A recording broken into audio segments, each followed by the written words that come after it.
Trump's global strategy, allies, enemies, and geopolitical chess.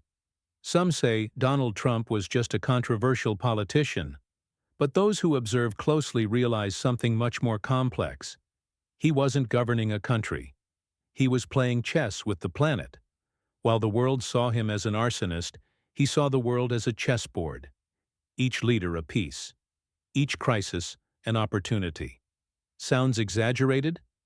Perhaps, but it is precisely this unpredictability that has made him one of the most dangerous and fascinating players in recent history. Trump understood what many leaders still don't. Power lies not in being right, but in controlling the narrative. He challenged long-held alliances, broke untouchable agreements, and built bridges with those no one dared to speak to. Amidst public insults, threats, and applause, a cold, almost mathematical logic guided his steps. And while everyone was trying to decipher the chaos, he had already moved 3 spaces ahead. What few realized is that each act of provocation concealed a greater purpose: to reposition the United States at the center of the global game. And now, years later, the board continues to move, with pieces still responding to the impulses of his invisible hand. The world may hate him or admire him, but no one can ignore the fact that Trump has transformed international politics into a strategic spectacle. And the game is far from over. And if you want to continue learning about the invisible power behind the world's biggest decisions, subscribe to the channel, turn on notifications, and come find out what happens. Before, let the headlines appear. The Power Board.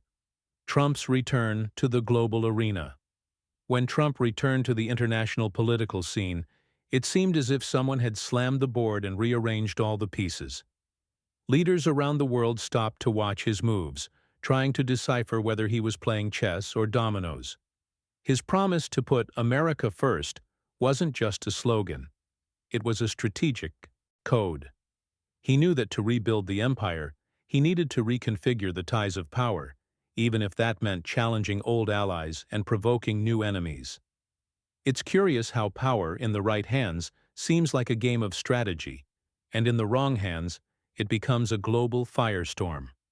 Trump always understood that foreign policy isn't won with pretty speeches, but with calculated moves, like someone who sees 10 moves ahead. While other leaders hesitated, he moved forward, striking unexpected deals, and breaking historic alliances without batting an eye.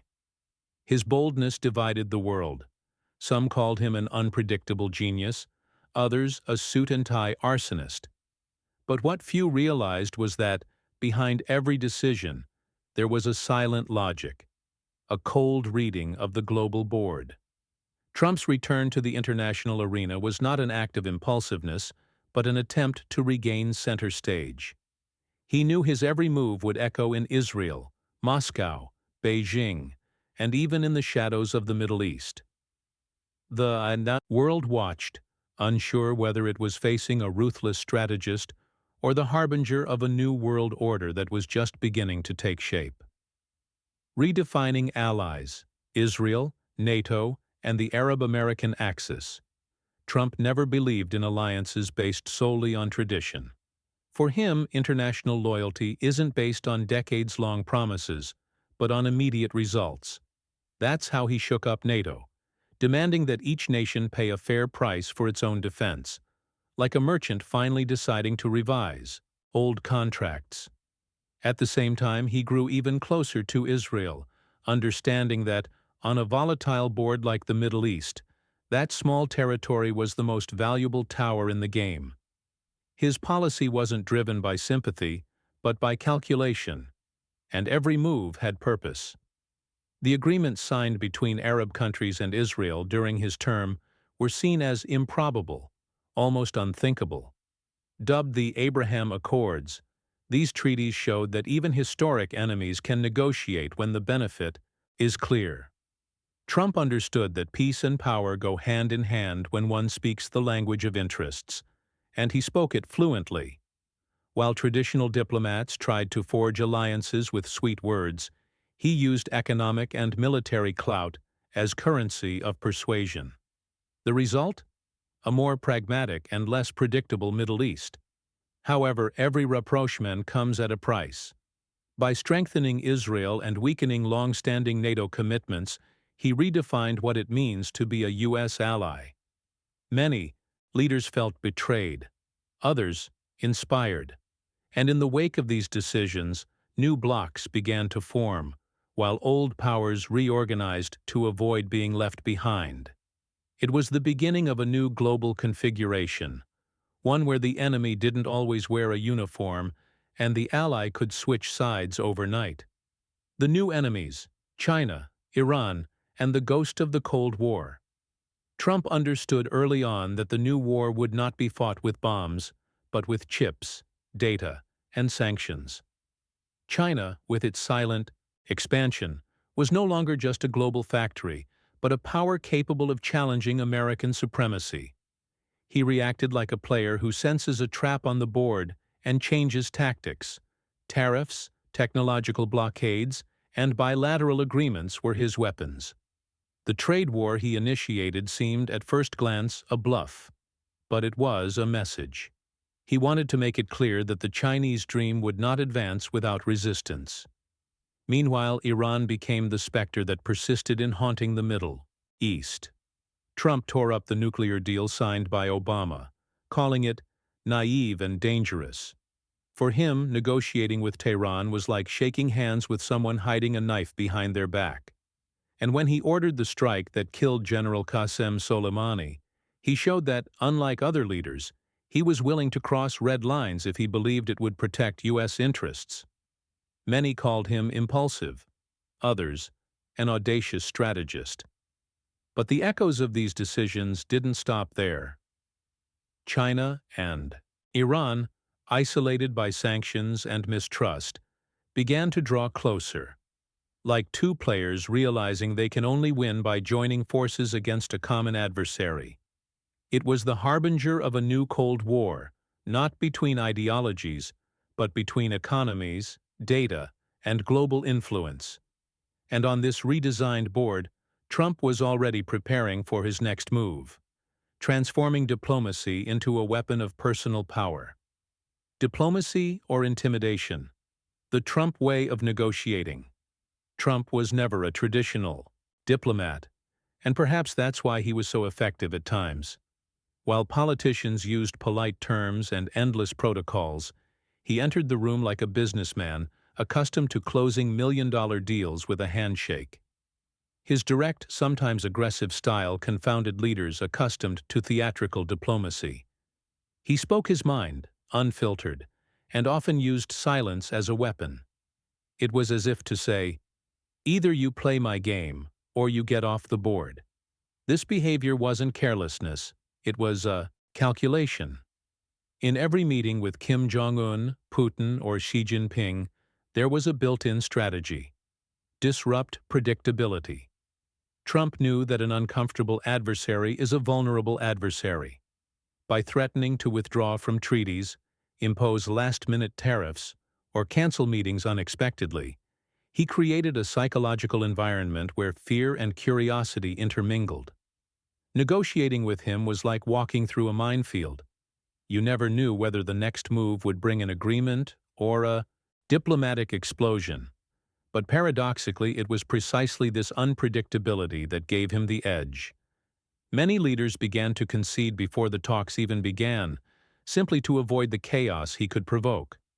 Trump turned diplomacy into a spectacle, and the whole world watched, with both indignation and admiration. But deep down, this was only part of the strategy. Because while everyone watched his public provocations, something much deeper was being shaped behind the scenes. The narrative that would sustain American power and influence. The role of media and public narrative. Trump understood the power of narrative like few others. He knew that, in modern times, those who control history don't necessarily need to control the facts. He used the media as a distorted mirror, reflecting what he wanted the public to see, not necessarily what was happening behind the scenes. While journalists attacked him, He turned every headline into political fodder. He was the first leader to understand that scandal, when manipulated well, can be a powerful marketing tool. Social media became his preferred arena. Twitter, in his hands, was more than an app. It was a geopolitical weapon. A single post could move stock markets, shake alliances, or spark diplomatic crises. He spoke directly to the public, bypassing intermediaries, and made communication visceral, unpredictable, and theatrical. It didn't matter whether the content generated applause or outrage. The important thing was to stay in the spotlight.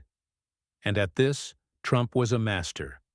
But behind this spectacle lay something even deeper: the construction of a mythical image, almost immune to reality. While critics tried to deconstruct him, he was already preparing the next act, moving pieces in the invisible realm of public perception.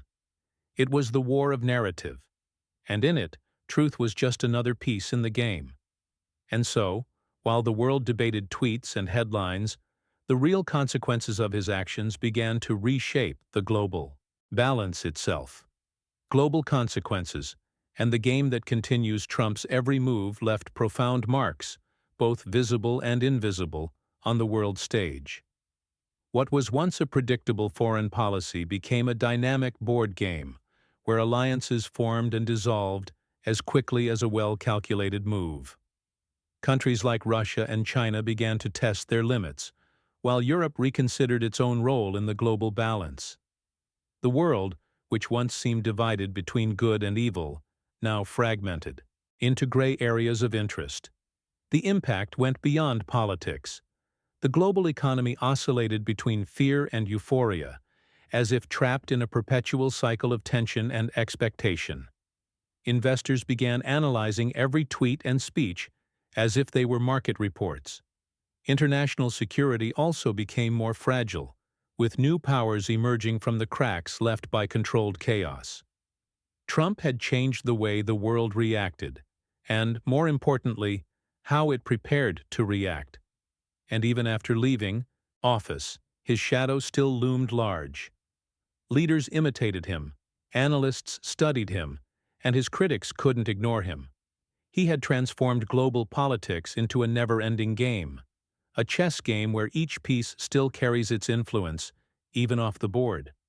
The world understood that the power game never ends. It just changes players. The game is not over yet. The world may seem stable on the surface, but the pieces continue to move behind the scenes. Every decision, every alliance, and every speech carries echoes of the strategy Trump implemented, a mindset that combines power, calculation, and communication as weapons. Perhaps the greatest lesson is this: on the global chessboard, the winner is the one who understands that the game is not about strength, but about perception. And this applies to governments, businesses, and even personal lives. Have you been observing the chessboard of your own life? Or have you been playing in the dark? Think about it. How many times have you allowed yourself to be manipulated by the dominant narrative without realizing there was a bigger game being played? Perhaps the secret isn't to predict the world's next moves, but to learn to think like a strategist, someone who observes, analyzes, and acts purposefully. Global politics may seem distant, but it reflects the same principle that governs any achievement: anticipate, plan, and act at the right time.